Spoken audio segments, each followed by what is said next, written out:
দেশের জ্বালানি খাতের জন্য আরও একটি সুখবর নিয়ে এলো পেট্রোবাংলার কোম্পানি সিলেট গ্যাসফিল্ড লিমিটেড। এই কোম্পানির কৈলাস টিলা ২ নম্বর কূপ সফলভাবে ওয়ার্কওভার করে ডিপোর হরাইজনে গ্যাস স্তরের সন্ধান পাওয়া গিয়েছে।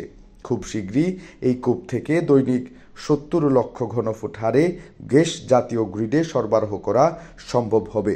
গ্যাসের বর্তমান বাজার মূল্য বিবেচনায় এ স্তরে উত্তোলনযোগ্য ৫৩ বিলিয়ন ঘনফুট গ্যাসের মূল্য ৩,৬০০ কোটি টাকা। এছাড়াও গ্যাসের সাথে দৈনিক ৭০ ব্যারেল কনডেনসেট উৎপাদন করা যাবে।